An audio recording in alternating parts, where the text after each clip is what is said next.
Thank you, Joan. You can tell I'm new to the community. I didn't even know where the stairs were.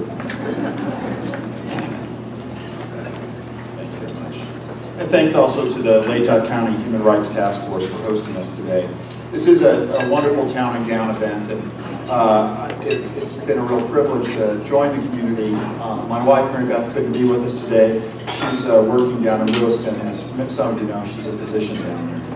I'd also like to thank our speaker and guest, Dr. Robert Bob Butler, for sharing his experiences and perspectives. We'll hear from him in a moment.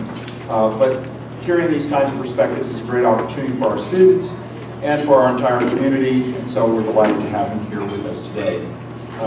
Since moving to Moscow, Mary Beth and I have been delighted to really be engaged and embraced by this caring community. And we have had a tragedy this week, but I know that our community will emerge from this tragedy even stronger. We are a very resilient group of people.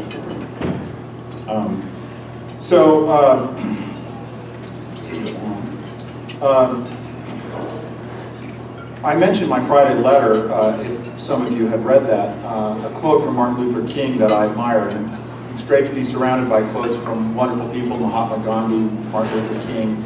It's great to see that, I'm sure that the students produce those, and it's wonderful to see those. But I think the quote may be up here somewhere, and I haven't seen it, but darkness cannot drive out darkness, only light can do that. Hate cannot drive out hate, only love can do that. And community coming together in this way is a great example of how love can make us a stronger community.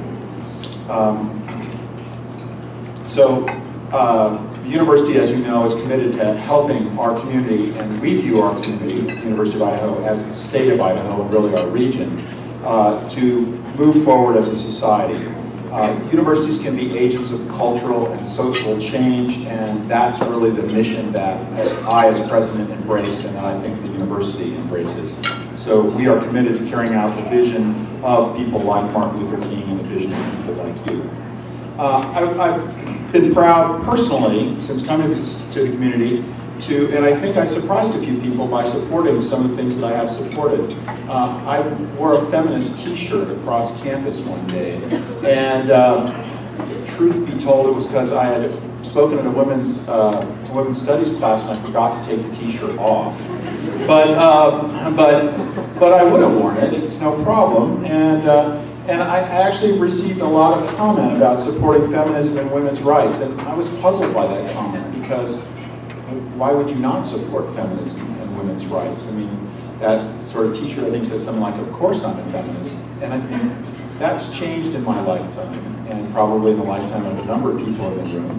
Maybe younger people don't remember that, but certainly when I was a boy, women's careers were definitely different, and women's rights were definitely different than they are today.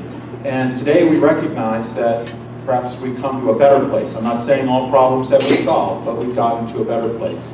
And those of you who've heard my message often hear that we need to be better. We need to be better in everything that we do.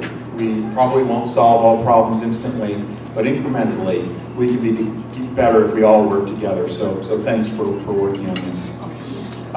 One of the other things I've done since coming here is, with respect to feminism, is to challenge men to stand up and be part of the solution to sexual harassment and violence. And I think what we're seeing today in this gathering is everybody in the community standing up and trying to be part of working together to enhance our society, and I love to see that.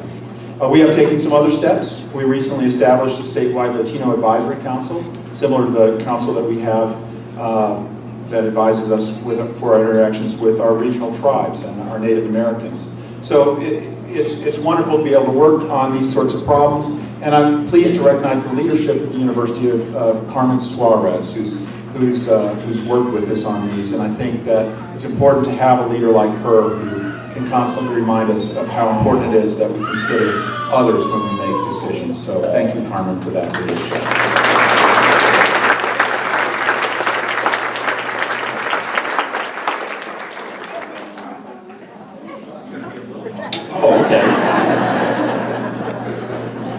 So another thing that Martin Luther King asked us is, what are you doing for others? And one of the things that Carmen is leading on Monday is a food drive.